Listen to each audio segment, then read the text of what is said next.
Terima kasih kepada Mbak Daliana Suryawinata, Mas Dani Wicaksono, dan juga Pak Irfan Yasni, dan pasti juga untuk moderator kita David Irianto. Semoga nantinya nih kita bisa sama-sama menjadi arsitek-arsitek masa depan yang membangun negara Indonesia lebih baik lagi ya. Sesi DNA Digitalks kali ini ditujukan khusus untuk para startup founders atau calon startup founders yang ada di seluruh Indonesia. Dalam sesi ini, Anda bisa mengetahui bagaimana cara mendapatkan investasi untuk startup dari para praktisi venture capital. Dimoderasi oleh Rasha Maeve, sesi ini dihadiri oleh Richie Wirian yang merupakan Executive VP Kejora SBI Orbit. Ada juga Nazir Arifin yang merupakan Head of Strategic Investment Telkomsel, serta David Fernando Audi sebagai Operating Partner di East Ventures. Kini langsung saja kita simak sama-sama sesi DNA Digitalks How to be Indonesia's Next Unicorn.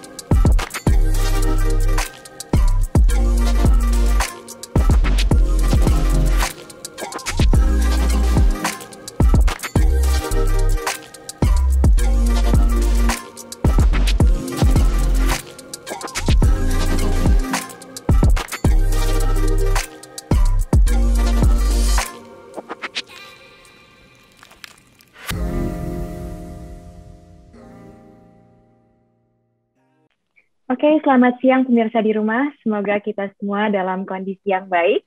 Selamat datang di DNA Digital, sebuah rangkaian talk show di mana tokoh dan praktisi di bidang teknologi dan sains membagikan pemikiran inovatif mereka dalam membangun ekosistem teknologi dan sains di Indonesia. Nama saya Rasha, saya akan memandu sesi kali ini yang berjudul How to be the Next Indonesia's Unicorn. Nah, DNA Digital hadir sebagai rangkaian dari Grand Opening Disrupto Digital Hub dan salah satu program yang akan hadir secara reguler di Disrupto Digital Hub. Sebelum kita memulai sesinya, sebagai informasi, Disrupto Digital Hub merupakan sebuah multi-purpose venue yang berlokasi di The Breeze BSD City yang akan menjadi epicentrum inovasi dengan menghadirkan pameran seni multimedia serta program talk show dan workshop yang rutin. Dipersembahkan oleh Disrupto dan Sinar Maslen, Disrupto Digital Hub hadir untuk mewujudkan visi misi kampanye Digital Hub Next Action atau DNA dalam mendukung perkembangan ekonomi digital dan ekonomi kreatif di Indonesia. Baik, seperti kita tahu, perkembangan startup di Indonesia cukup pesat dalam beberapa tahun belakangan. Kita memiliki beberapa unicorn yang juga akan melakukan IPO, dan kita melihat banyak sekali semangat entrepreneurial di kalangan anak muda yang cukup tinggi. Nah, melihat banyaknya startup baru yang inovatif, tapi kita juga menyadari masih banyak mungkin dari mereka yang membutuhkan insight untuk membangun startup yang berkelanjutan. Oleh sebab itu, hari ini kita ingin berdiskusi dengan bapak-bapak sekalian, para pembicara yang sudah familiar di dunia venture capital. Hadir bersama kita ada 3 orang, yaitu yang pertama Bapak Richie Wirjan yang merupakan Executive Vice President Investment di Kejora SBI Orbit. Kejora SBI Orbit merupakan venture capital yang didirikan pada tahun 2014 dan telah berinvestasi di 35 startup di Asia pada berbagai industri dan mencakup putaran pendanaan dari mulai seed hingga Series A. Beberapa startup yang diinvestasikan oleh Kejora SBI Orbit mungkin juga sudah familiar seperti Si Cepat, Investri, dan Deko Rumah. Halo Pak Richie. Hai Rasha. Tadi benar ya Pak ya? Thank you so much for joining us. Oke, yang kedua ada Bapak Nazir Arifin, Head of Strategic Investment Telkomsel, yang merupakan salah satu investor dari Indonesia Super App Gojek. Halo Pak Nazir. Thank you for joining us, Pak. Halo Rasha. Thank you juga. Dan kita juga memiliki Bapak David Fernando Audi sebagai Operating Partner di East Venture. East Venture merupakan early stage venture capital dari Indonesia yang didirikan pada tahun 2009. Accenture juga telah berinvestasi di lebih dari 160 startup dengan portfolio seperti Tokopedia, Traveloka, Ruang Guru, Airbox, dan masih banyak lagi. Selamat siang, Bapak David. Selamat Thank you for joining us, Pak. Thank you. Alright, actually, the first question aku akan tanyakan kepada Bapak Ricky Wirjan. So, Pak, first things first, maybe I would like to cover the basics. Seperti apa sih perkembangan ekosistem startup di Indonesia dan bagaimana posisi Indonesia di Asia Tenggara, Asia Pasifik, dan bahkan di Asia secara keseluruhan? Karena mungkin kita semua tahu Indonesia memiliki beberapa unicorn gitu, namun secara lebih besar seperti apa posisinya, Pak? Thank you Rasha. Kalau berdasarkan data, mungkin kalau kita lihat, since pandemi ini orang-orang punya pemikiran mungkin lebih negatif ya, tendensinya bahwa wah kayaknya lagi pada silent nih, investment kayaknya agak ditahan dan sebagainya. But in fact, justru during pandemic ini kalau kita lihat, based on data dari Avensindo, data Avensindo itu nunjukin bahwa di kuartal 3 tahun kemarin 2020, justru dari fundraising round yang ada di Indonesia, it's almost happen up to 52 funding rounds dengan total 1.9 billion USD. Jadi kalau bicara soal jumlah, actually investment itu terus berjalan. In compare ke any other countries, kalau dilihat dari VC market size kita di negara kita sendiri, kita ini ranking 2 di Southeast Asia setelah Singapura. In Asia Pacific, we are number 7. Dan di Asia itu kita ranking 9. Dan secara total internet ekonomi kita, we are having about sekitar 134 billion US dollar secara total internet ekonomi kita. Jadi Indonesia is our hotbed. Makanya kalau kamu lihat, mungkin juga dengar dari teman-teman yang banyak bermunculan itu bukan cuma startup lokal, tapi justru ada banyak startup-startup dari luar negeri. You're talking about Singaporean founders, Malaysia founders, right. Thailand, yang juga mau masuk ke Indonesia. Kenapa? Because our country is very big and a lot of opportunity yang kita bisa ekspor dari sini. Right. Jadi memang cukup lagi hot ya Pak marketnya, bahkan untuk investasinya juga, even during this pandemic time. Now, coming back to your point, kita tahu potensi market di Indonesia itu sangat luar biasa dengan populasi yang muda, kemudian adopsi digital yang cepat juga, terutama pada saat pandemi ini gitu. Dan tentunya masih banyak masalah-masalah yang bisa diselesaikan di Indonesia.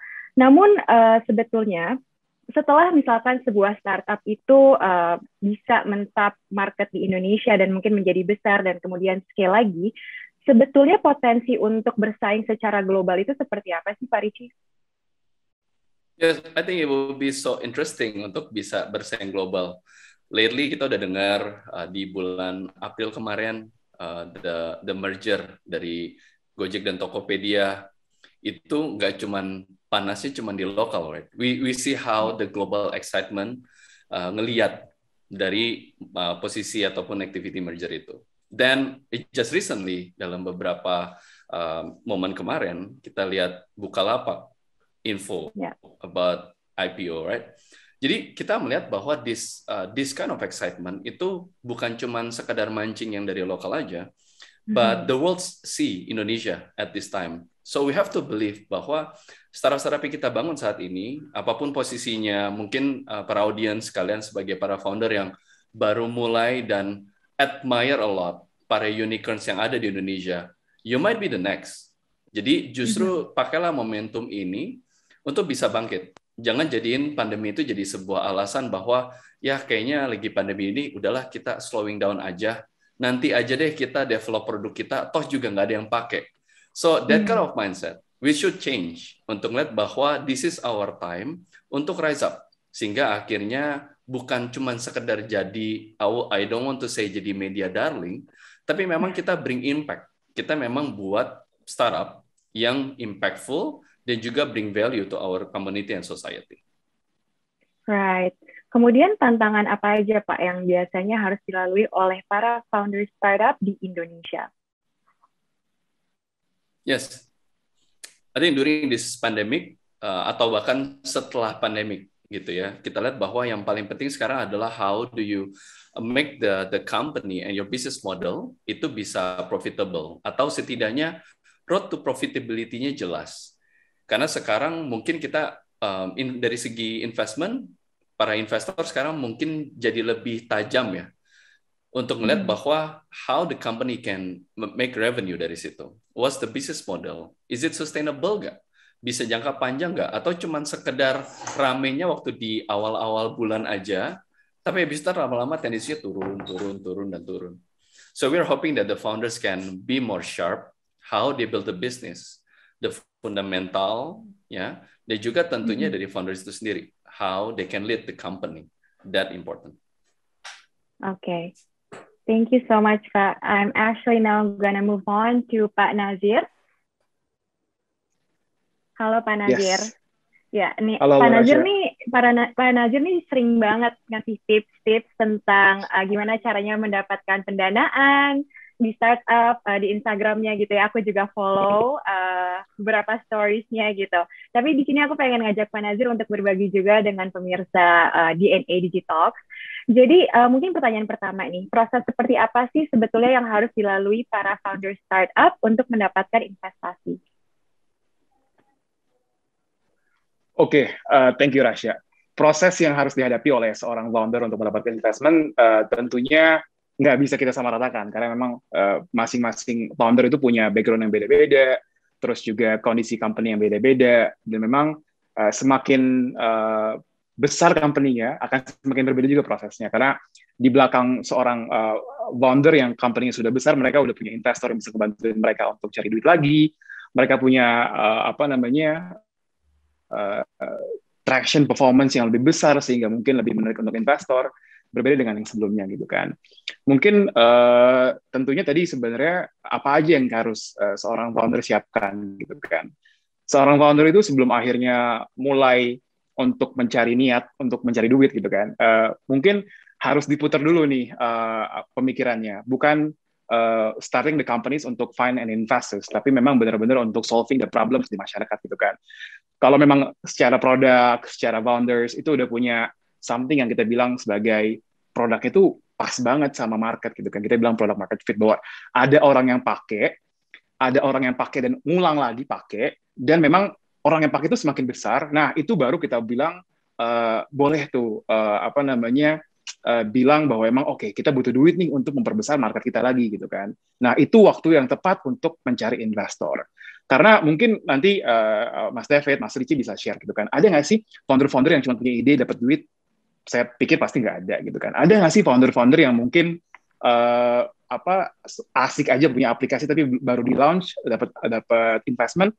Pasti nggak ada. Ada dikit mungkin kalau misalnya dia udah pernah punya company yang bagus sebelumnya dan udah pernah exit kita bilangnya gitu kan. Jadi orang ini udah punya trust yang tinggi banget gitu kan. Jadi memang awalnya adalah apakah kita sebagai seorang founder punya enough performance atau enough metric untuk dibawa ke investor gitu loh. Investor tuh kalau kita itu kebanyakan emang suka sok tahu gitu kan. Oh, ini company kayaknya bakal gagal. Ini company kayaknya aduh, nggak bakal jalan deh. Tapi kita bakal diem kalau ngelihat kok, oh ini company performance-nya bagus banget ya. Oh, company ini ternyata bisa bawa the real value ya dari usersnya. Kita bakal diem tuh gitu kan. Oh ya, ini company bagus gitu kan. Nah, abis itu udah punya kayak gitu, kita mulai masuk nih ke proses proses untuk akhirnya mendapatkan atau kenal sama seorang investor.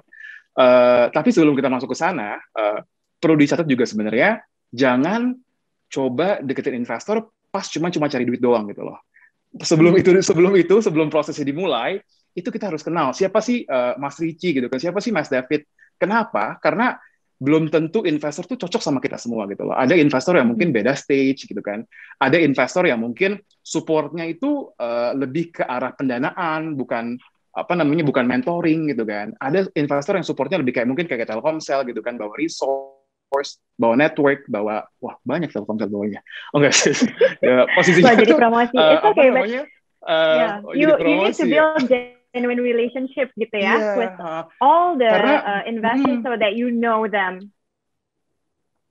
Setuju, karena kayak gini deh, kita ketemu sama, mungkin kita punya mantan gitu, atau kita punya pacar gitu kan. Kita ketemunya langsung di mall, langsung jadi nggak sih? Enggak kan? Langsung kita mungkin dia teman SMP kita, teman SMA kita gitu kan. Ada build trust gitu loh. Oh, orang ini ternyata terpercaya. Oh, orang ini ternyata punya enough resilient gitu, punya grit yang kuat. Nah, makanya kita harus juga kenal jauh-jauh hari karena hubungan investor sama hubungan founder itu lama, jangka panjang. Rata-rata tuh di Asia gitu kan. Sampai startup itu diakuisisi atau IPO itu mungkin butuh waktu 5 sampai 7 tahun gitu kan. Nggak bisa namanya kita nge-kick investor di tengah-tengah.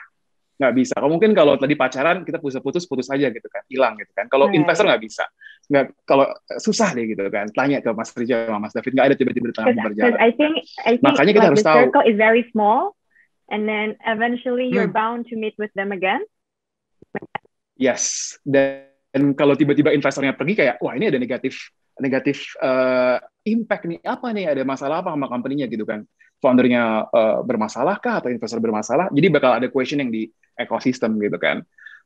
Dan memang kita tahu, kita ngobrol juga sama founder kayak, ini Kejora tuh kalau invest gimana sih? Dia support nggak sih gitu kan? Oh ternyata support Kejora, ternyata lanjut. Kita tanya lagi ke founder yang udah diinvest sama misalnya investor B, jangan diinvest sama mereka, kita diinvest terus ditinggal gitu kan, atau kita diinvest tapi dikejar-kejar, sudah kasih update tiap bulan tapi nggak dibantuin. Jadi kita tahu kira-kira siapa nih yang kita perlu deketin gitu kan. Karena dari sana kita tahu, ternyata gue butuhnya tuh ke East karena Mas David tuh orangnya suportif banget, dan gue tuh butuh orang yang support karena seorang founder mungkin kesepian atau apa gitu kan. Jadi harus pilih-pilih. Nah, dari dipilih-pilih itu udah tahu nih siapa yang cocok, kita bikin namanya hit list, atau kita bikin namanya target list gitu kan. Ini kita ada 20-30 gitu kan, yang kita mau deketin gitu kan. Cari tahu sebenarnya ini orang paling berpengaruh sana siapa sih gitu kan. Atau orang yang paling punya mutual friend itu siapa aja sih gitu kan. Kita lihat mungkin di LinkedIn, mungkin di Instagram gitu kan, kayak ini siapa nih mutual friend-nya gitu kan. Sama kayak tadi kita dapetin misalnya kayak tadi mau cari pacar gitu kan, kita pasti kayak lu bro kenalin dong bro. Kalau misalnya temennya bagus gitu kan, kita percaya kan. Kalau kita tiba-tiba dikenalin sama tukang sayur gitu kan, kayak kok jadi nggak cocok gitu kan, kayak nggak bisa. Makanya kita harus cari namanya introduction, mutual introduction. Untuk apa? Untuk ngasih kita leverage, untuk ngasih satu hal yang kayak okay, this is actually good deal, untuk akhirnya dimasukin. Nah nanti abis intro itu ketemu mungkin sama investor gitu kan, kayak ngobrol, mungkin sekarang over call gitu kan. Nanti habis itu ada first call, ada first meeting, kalian kirim, semua orang founder kirim namanya pitch deck gitu kan, is a deck yang isinya semua hal yang berhubungan sama produk, sama performance, sama tim gitu kan. Habis itu masuk ke namanya proses due diligence gitu kan. Due diligence itu isinya multiple meetings, multiple crunching numbers, tanya ini kenapa gitu, ini kenapa gini, diliatin produknya, diubek-ubek company-nya gitu kan. Sampai nantinya meetingnya udah, kalau misalnya ternyata meetingnya lari ke yang bagus, nanti bakal ketemu tuh sama namanya partner of the venture capital gitu kan. Kalau mungkin di sini ada mungkin Mas David, bakal ketemu Mas David setelah ketemu sama timnya gitu kan. Habis dari sana mungkin Mas David jatuh cinta gitu kan. Habis itu baru nanti dikasih namanya term sheet. Term sheet itu adalah perjanjian, atau mungkin kayak semua agreement kalau misalnya kita invest tuh gini loh ininya, isinya gitu kan. Mau invest berapa, kita dapat share berapa yang dikasih, nanti ada rights yang banyak gitu kan. Nanti itu udah selesai, yang terakhir ini yang paling seru nih, cash masuk ke bank. Nah itu yang paling ditunggu-tunggu. Jadi prosesnya tuh ranging banget, mungkin bisa cepet-cepet bisa pecah telur gitu kan, seneng banget gitu kan, kayak akhirnya bisa cepet banget. Bisa mungkin hanya 2-3 minggu mungkin untuk early stage gitu kan, karena memang udah tahu sampai sebulan, ada yang kayak panjang sampai 3-6 bulan kalau misalnya company-nya besar, karena kita butuh banyak kan gitu kan. Kalau early stage mungkin timnya cuma di bawah 10 gitu kan. Kalau udah late stage seri C mungkin timnya udah 100, ada berbagai macam dokumen yang harus dilihat, jadi kayak gitu. Jadi seperti itulah step-step yang mungkin seorang founder bisa sedikit banyak membayangkan lah proses untuk mendapatkan pendanaan, Rasya. Ya, jadi mungkin nggak perlu buru-buru ya untuk para pemirsa DNA Digitalks gitu untuk mendapatkan funding yang walaupun kelihatannya keren, tapi sebetulnya proses di belakangnya itu beda-beda banget dan tergantung dari stage masing-masing startup dan bisnisnya juga gitu ya, dan foundernya juga. So take your time, I guess. Ya. Yeah. Oke. Kemudian untuk membuat para investors ini jatuh cinta sama startup yang tadi Nazir mention gitu, sebetulnya apa sih yang menjadi pertimbangan utama para investor? Is there any like certain checklist from the investors yang bisa membuat startup tuh ini bagus banget dan mau diinvest gitu? Wah, banyak banget. Itu macam-macam pasti punya secret recipe-nya masing-masing gitu kan. Ada memang yang lebih ke tim-tim yang suka produknya, mereka lihat benar-benar kayak apakah produknya dipakai benar-benar nggak sih? Apakah banyak orang yang pakai lagi atau enggak sih gitu kan. Ada yang memang ngelihat founder yang memang lebih besar. Memang founder itu jadi salah satu kuncian gitu kan. Tapi memang kalau misalnya kita lihat yang memang jadi kuncinya di awal ini memang seorang founder. Kita bilangnya mungkin ada founder, ada potential market dan segala hal yang berhubungan sama potensial gitu kan. Ketiga ada produknya gitu kan. Apakah produknya dan lain-lain. Tapi memang founder jadi yang paling besar karena memang kayak gini deh. Founder tuh kayak memang kalau misalnya dia punya vision untuk solving big problems gitu kan. Dia tahu apa yang mau dikerjain. Dia tahu step-stepnya gitu kan, dia tahu detailnya tuh apa tuh, kita bisa ngerasain gitu kan. Kayak mungkin Rasya ngomong sama seseorang lah, ada yang kayak ikut semangat kalau ngomong sama orang kan, kayak wah ini orang kayak bakal sukses deh, wah ini keren banget nih gitu kan, karena pemikirannya tuh kayak apa, because passion terus juga hubungannya sama apa namanya mimpi dan kerja keras yang benar-benar tuh contagious gitu loh. Orang yang ikut ngobrol tuh pasti ikut gitu loh. Nah, itu tuh jadi satu kunci kenapa? Karena building the company is super hard gitu kan. Wah, satu arah mungkin susah banget nemu investor, tapi banyak lagi susahan yang lain. Susah dapetin first customer, susah cari tim yang bagus banget, susah ngomong ke orang tua kayak, Mas saya mau bikin mau bikin startup, nggak usah kamu kerja aja. Itu kan juga tantangan kan gitu kan. Belum itu karena kalau misalnya you don't have good pitch and visioning dan bisa komunikasi bagus seorang founder itu banyak hal yang memang bakal bisa diraih gitu loh, dengan kemampuan dan apa namanya attention to details gitu kan. Karena memang dari sanalah kita tahu bahwa emang this is a good founders. Dari sana ngebuka banget banyak step setelahnya gitu kan. Kalau misalnya the first communications itu bagus gitu kan, ke belakangnya pasti kayak kita banyak dan tahu, tinggal cari detailnya gitu kan, tinggal minta data gitu kan. Tapi kalau dari awal kayak gimana, what you're doing, aduh susah nih kayaknya, kita mau cari duit Pak, tapi kayaknya pandemi itu lagi berat ya Pak, gimana ya Pak gitu kan. Nah itu aduh lo aja berat gitu kan hidupnya, ngapain gue bantuin, kayak gue ikutan berat kayak jadi gitu. Jadi I think good founders with good communications itu tuh bakal bawa banyak hal, termasuk I think a good investors will come gitu kan. Dan yakin bahwa emang if you building something good, itu kayak hukum alam gitu loh. Semua bakal ikut. The good things will come around you gitu loh. You're doing something good, the good investor will come, the good media will come. Somebody will talk lah, meskipun lu ngerjain di kamar gitu kan, kos-kosan sendirian. Tapi kalau you're doing something good, pasti ada orang yang ngasih tahu ke Richie, pasti ada orang yang ngasih tahu ke Mas David gitu loh. This is something good gitu kan. Dan bayangin, I think 95% of the all invested company yang kita invest itu datang dari orang lain, ngasih tahu kayak, Nas, check this out deh gitu kan. Nas, check this out. Jadi emang building apa namanya, if you're building good things, I think the good investors, good media, good anything will come to you sih, Rasya. Okay, so as a founder, you have to know that investors believe in the founders, look at the founders. And so as a founder, you also have to believe in yourself and your vision and your mission, and to just keep on doing good for, making impact gitu ya, Nazir ya? Yeah. Okay. Satu lagi pertanyaan buat Nazir, bagaimana sih investor nih menilai sebuah startup itu lebih bagus daripada startup lainnya? Karena banyak actually startup yang ingin menyelesaikan permasalahan yang sama mungkin, atau memberikan solusi yang sama. Tapi how do you actually know this startup is actually better than the others? Itu ada beberapa hal yang mungkin kita bisa lihat ya.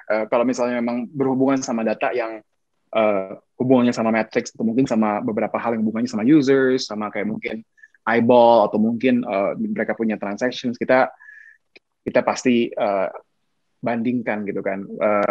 Sebagai ya posisinya pasti kalau kita mau invest, kita juga reach out kompetitornya, kayak kita bandingin juga. Mungkin kalau sebagai VC itu pasti kita check those kind of informations lah. Dan memang posisinya kalau memang ternyata kita invest di someone yang memang posisinya kalah dari yang lain, do we think that actually the founders got capability to bring the companies up gitu kan. Terus juga sebagai investor yang bagus tuh nggak bakal diem gitu loh. Apa yang gue bisa bantuin? Gue bisa kenalin ke market yang mana nih? Gue bisa kenalin ke customer yang mana nih? Jadi kayak semuanya bakal bantuin kalau misalnya seorang founder juga punya capability untuk increase mereka punya chance untuk happen atau winning the market gitu kan. Dan memang posisinya pandemi itu setting up a new ground for everyone ya, kayak resetting kalau kita bilang gitu kan. Terus juga I think gara-gara topiknya sekarang mengenai unicorn, I think yang gokilnya adalah dari pandemi sekarang, dari tahun 2019 ke pandemi sekarang itu ada 500% kenaikan unicorn, ada 160 new unicorns in the world yang nggak pernah ada sebelumnya, yang nggak pernah reaching that numbers. Jadi emang marketnya lagi bergairah, investor juga duitnya lagi banyak loh. Kejora baru closing gitu kan, it's very just bottomless pocketnya gitu kan. Jadi semuanya tuh I think investing into the winners gitu kan. Dan winners itu tambah banyak, marketnya tambah gede. Dan bayangin gitu loh, Indonesia's won't stop. Indonesia's reaching a set new record every year, apalagi pandemi gitu kan. Kita surplus tadi ada $2 to $3 billion Indonesia last year gitu kan. Jadi ini kalau misalnya ketinggalan nih, harus gemes nih yang lagi nonton biar start something lah gitu. Oke, jadi memang sekarang lagi bergejolak banget marketnya, especially pandemic ini tidak menurunkan animo ya, tapi malah actually membawa ground yang baru untuk startup baru juga. Thank you so much Nazir, that was very clear. Sekarang aku mau pindah ke Pak David. Halo Pak David.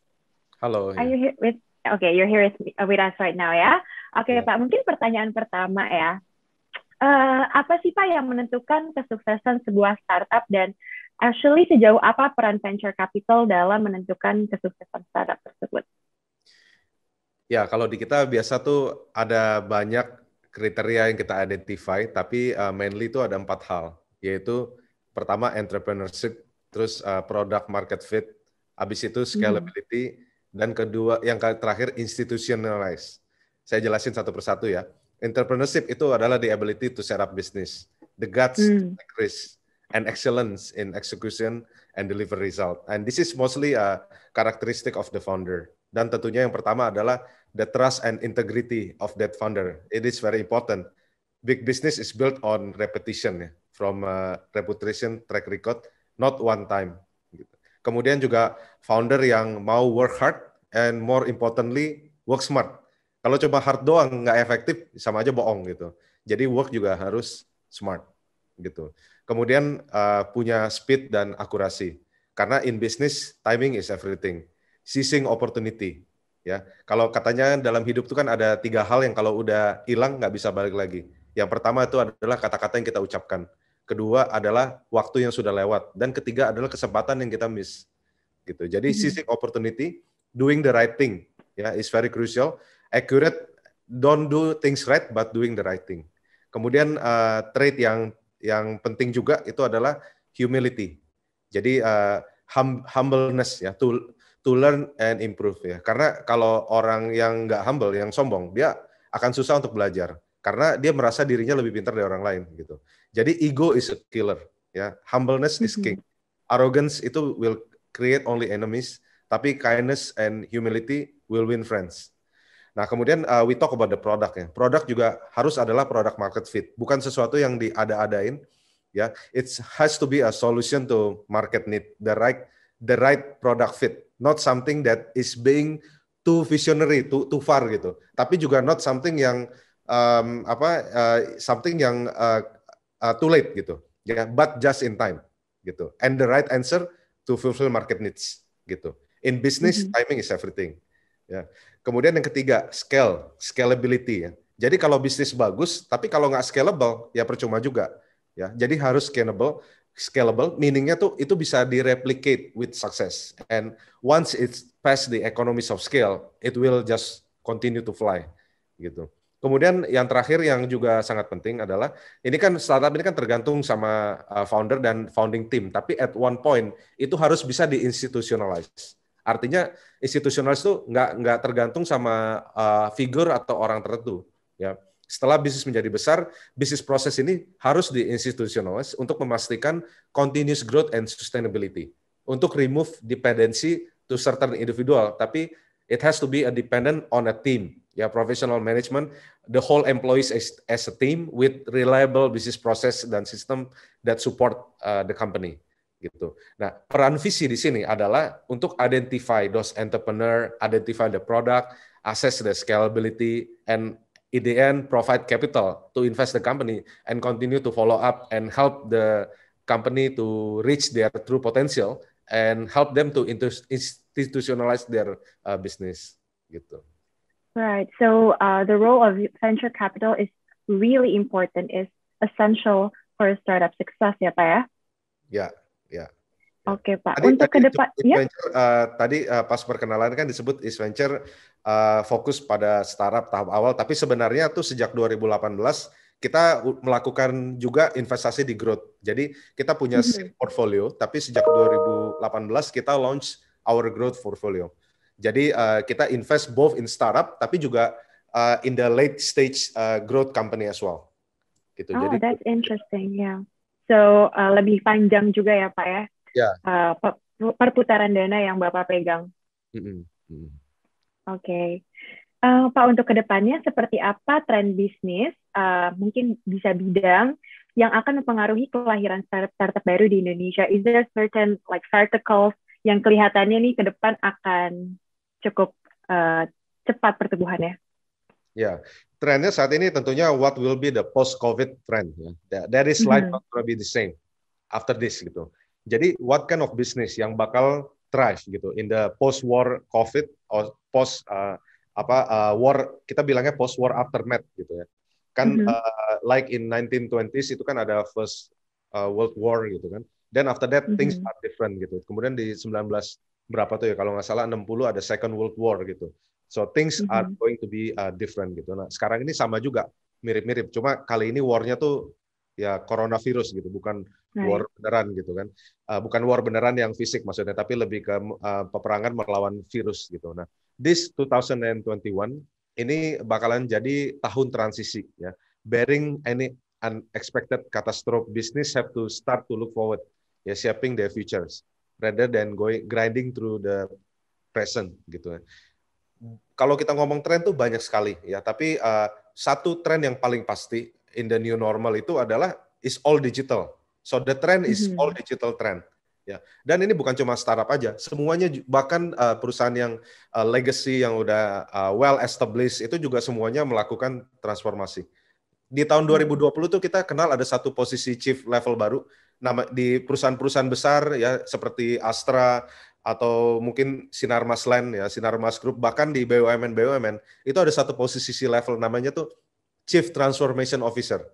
So that's basically perusahaan-perusahaan ini mereka juga berusaha mentransformasi diri agar bisa tetap relevan di new era gitu, digital era gitu. Sekarang ini udah ada 200 million internet users yang akses di internet, majority using smartphone device. So any business yang mau survive itu ya need to adapt and change the way they do business. Ya, jadi the trend is all digital trend. Ya, kalau kita ngomong di Sinarmas Land ya contohnya ini yang mengundang kita dalam acara ini, the way property company jualan properti itu juga beda kan kemarin itu. Biasanya kan mereka showing physically show unit. Pas lagi COVID tahun lalu itu di bulan Juli dia showing unitnya pakai digital gitu, jadi kayak virtual gitu. Dan terbukti ternyata banyak juga yang sukses juga gitu, berhasil melakukan penjualan dengan melakukan showing digital. Right. So the adoption rate has been tremendous during this pandemic, especially kan di Indonesia juga banyaknya anak muda ya Pak yang sangat cepat sekali. Dan bahkan setelah pandemik ini nggak hanya anak muda tapi juga hampir semua orang ya Pak ya sekarang memakai digital. Betul. Jadi contohnya ya, kalau salah satu portfolio kita Tokopedia itu sebelum pandemik itu ada merchant tuh ada 7,5 juta. Jadi itu merchant yang sudah dikumpulkan ya. Di Tokopedia 7,5 juta toko yang dikumpulkan selama 10 tahun. Tapi ketika terjadi COVID di bulan April sampai Desember 2020, dalam 8 bulan itu ada tambahan 3 juta toko baru. Jadi totalnya 11 juta gitu. Jadi itu contohnya. Nah, kenapa bisa terjadi demikian? Karena orang-orang have no choice ya. Kayak orang biasa jualan buka toko misalnya di ITC atau di mana gitu kan, UMKM gitu. Begitu COVID kan berhenti bisnisnya, but they are trying to survive. So they find a way how to continue to be able to sell their product. Nah, salah satunya ya online gitu. Ya tentunya Tokopedia is not the only beneficiary of this adoption, tapi ya banyak juga toko-toko e-commerce yang lain dan bahkan sosial media, Instagram semua juga booming sih. Right. Yes, that's true. Now, for like the legacy companies or companies that has not been into digital prior to the pandemic, bagaimana cara mereka untuk bertahan menjadi resilient throughout the pandemic and also in the future? Ya, jadi those startup or company who can identify challenge and problem in its industry and company specific factor, and bukan cuma bisa identify, tapi act timely juga to address those problem. Ya, mereka bisa ngambil langkah tepat dan bergerak cepat, berani melakukan perubahan, itulah yang akan sukses ya.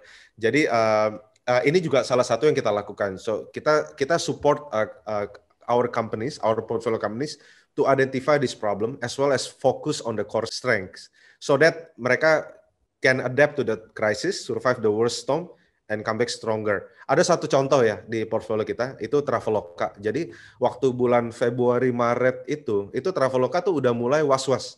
Wah, ini kayaknya bisa apa ini Februari Maret tahun lalu ya, bukan tahun ini. Ya, waktu itu masih baru kan tuh COVID dan lain-lain. Mereka udah mulai merasakan nih kayaknya ada suatu big thing is coming, so they have to be prepared.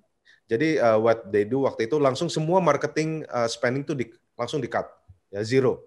Karena kan kalau lagi travel bakal di-restrict, buat apa marketing spending. And then kan perusahaan online travel biasa one of the biggest spending kan adalah di marketing. Kemudian mereka melakukan itu. Nah, during COVID juga they took a very difficult decision itu to downsize their operation gitu loh, in terms of headcount ya. Tapi terbukti karena berhasil melakukan itu, mereka bisa survive gitu. Nah, mereka survive dan bahkan setelah beberapa bulan mereka sadar, oh ternyata yang kemarin efisiensi itu they don't need that much headcount actually, they can just operate with existing headcount. So they continue to continue to hiring again and improve the company. Company juga cash levelnya masih bagus karena mereka juga kan langsung cut marketing spending ya. So end story ya Traveloka survive gitu. At the same time mungkin banyak mereka punya peers yang nggak berhasil survive. Jadi setelah COVID ini selesai, tentunya travel kan akan balik dan Traveloka will virtually has no competitors gitu, at least di South Asia gitu. Right. That's a very good way to put it on how to be resilient. You need to act nimble and agile and be able to respond quickly, timely to the situation. Yeah. All right. Now, I think we come to our last question. This is the question for all the panelists. Bapak-bapak, apa sih ciri-ciri sebuah startup untuk menjadi unicorn dan bagaimana caranya startup bisa menjadi unicorn nih, khususnya untuk di Indonesia? What are the secret sauce, I would say, untuk menjadi startup unicorn di Indonesia? Mungkin dari Pak David dulu. Ya, tadi saya jelaskan mengenai scalability. Jadi yang membedakan startup bisa menjadi unicorn atau tidak itu adalah terletak di scalability-nya. Scalability itu adalah sesuatu yang membuat perusahaan tuh menjadi besar. Bukan cuma tech company startup menjadi unicorn, tapi bisnis biasa pun kalau dia bisa scale, dia akan besar gitu. Jadi it doesn't matter if you are in tech atau di mining atau di F&B or whatever, if you have the scalability and you are able to execute past certain economies of scale, then you'll be giant companies. In tech, we call it a unicorn. Ya, so for example, itu Netflix itu jadi gede banget kan, compared to any of the Hollywood studio yang udah umurnya tuh puluhan tahun. Mereka hanya dalam kurun waktu beberapa tahun jadi lebih besar dari any of them. Karena mereka bisa scale. They create a platform, yang platform itu bisa dinikmati bukan cuma di Amerika, tapi seluruh dunia. Kontennya juga sekali udah di-upload, mau 1 juta orang yang nonton, mau 100 juta orang, mau 1 miliar orang yang nonton pun sama aja. Paling beda di bandwidth cost. Tapi they achieve that scale ya. Another contoh lagi yang mungkin mudah diserap, dimengerti, itu contohnya gini, fast food chain. Ya kenapa restoran-restoran Amerika itu bisa jadi gede? Ya itu karena mereka bisa scale. Contohnya KFC. ya, Yum Brands ya, atau McDonald. Mereka tuh jadi gede, jadi multinasional.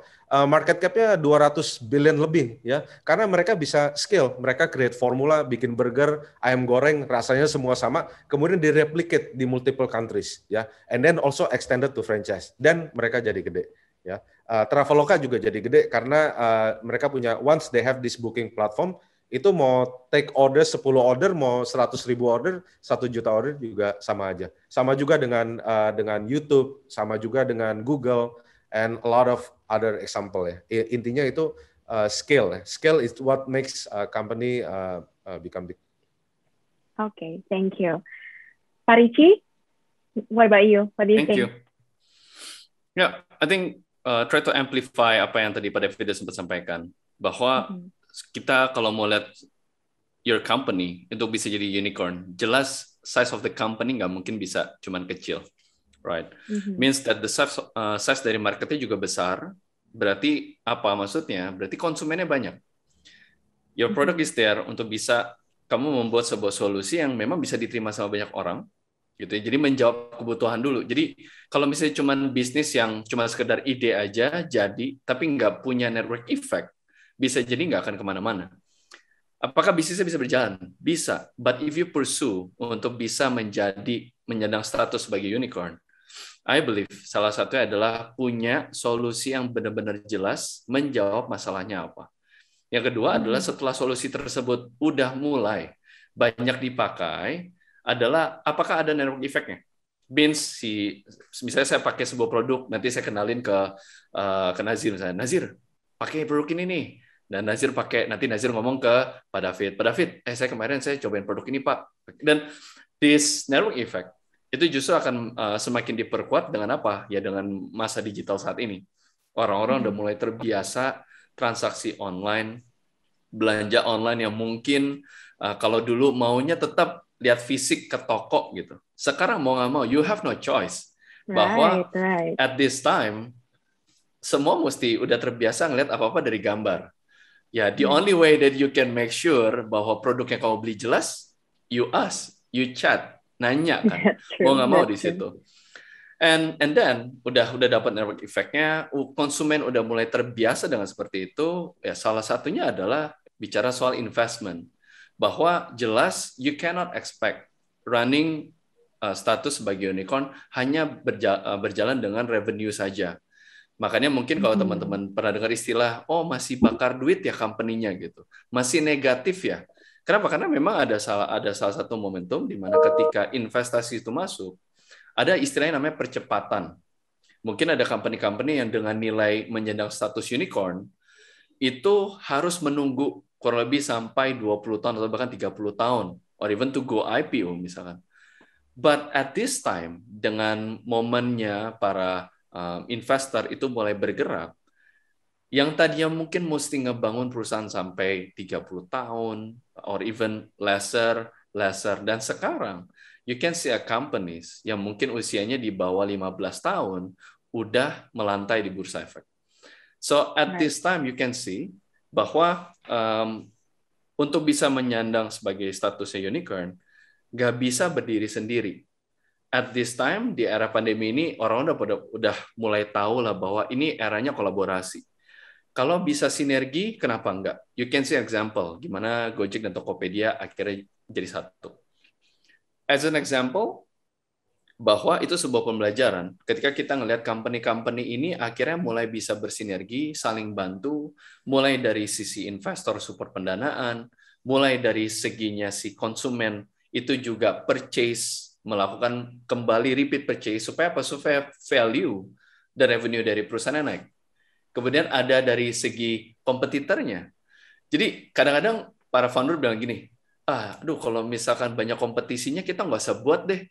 Well, on the other hand, dari seginya investor pun juga punya sudut pandang yang lain bahwa bukankah justru karena udah ada kompetitornya means that the market and that area itu justru lagi seru-serunya. Justru berarti mulai banyak orang yang bergerak ke situ. So you cannot see bahwa kayak kalau misalnya kompetitor, kalau banyak kompetitornya kita nggak mau main, kita bikin solo yang baru aja. Well, bikin solo yang baru, adaptasinya pun perlu waktu buat si konsumen. Dan I think the most important part adalah aspeknya yaitu si founder itu sendiri. You have seen the market, you have seen the investor, you have seen the product of your businesses, udah lihat konsumennya, udah kompetitornya. And it goes back to you as the founder of your company. Ketika kamu bangun perusahaan kamu, do you have a strong purpose atau enggak? Beberapa minggu yang lalu saya sempat join di salah satu webinar juga barengan sama Sinar Mas. Dan pertanyaan adalah, apakah kita bikin bisnis, if you found a company yang dengan harapan bisa jadi unicorn dalam beberapa tahun ke depan, would you do this karena lagi tren, atau karena memang you want to build a company yang memang bring value dan bawa impact?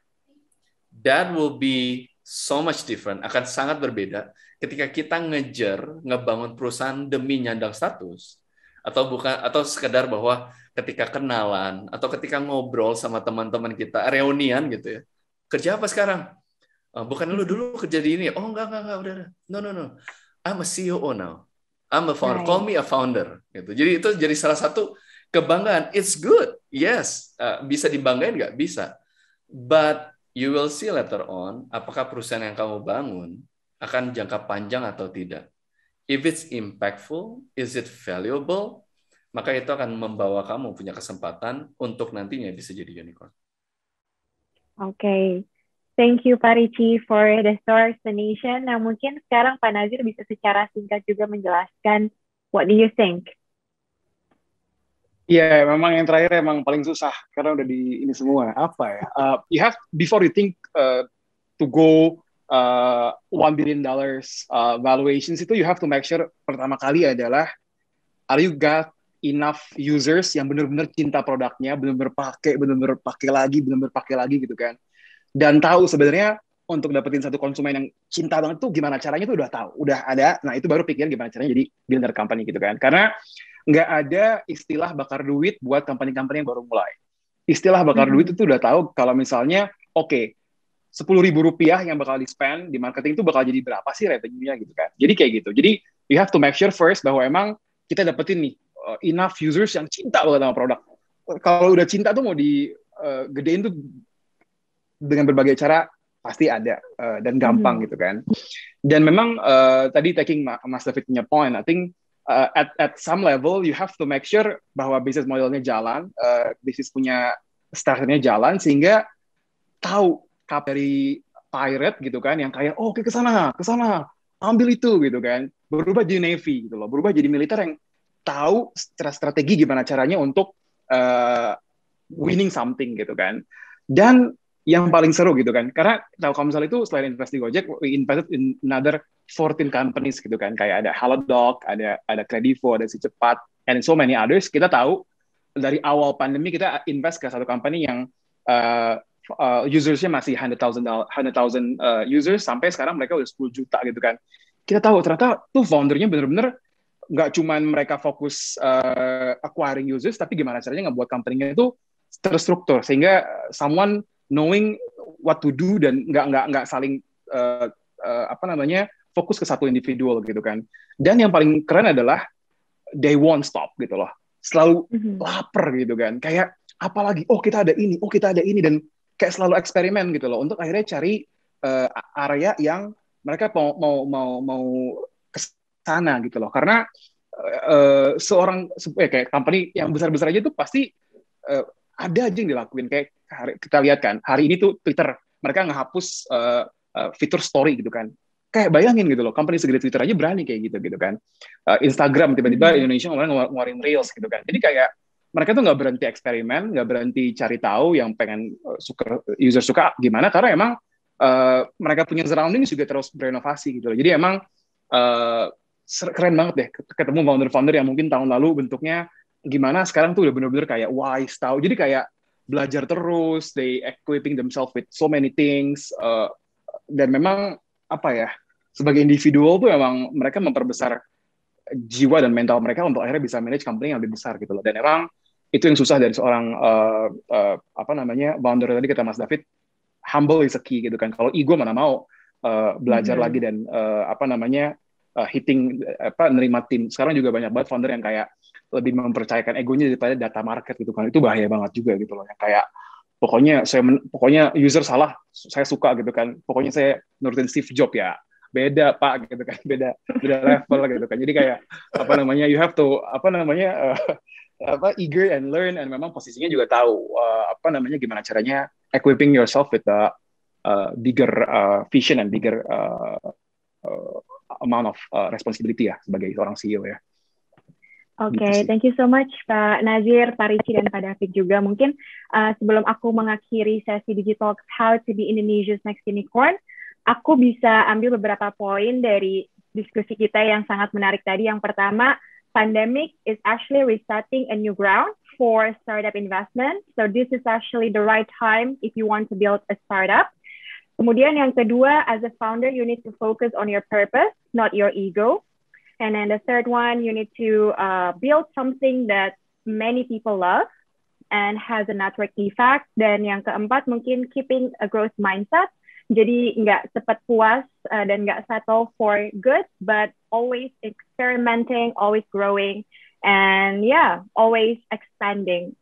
So, thank you so much para pembicara yang sudah hadir di sini. Semoga diskusi ini dapat berguna untuk kita semua, terutama para innovative thinkers, technopreneur, serta para calon-calon founder startup untuk mempertimbangkan berbagai strategi bisnis dan memulai startup baru demi membangun Indonesia yang lebih baik dan juga memajukan ekosistem startup di Indonesia.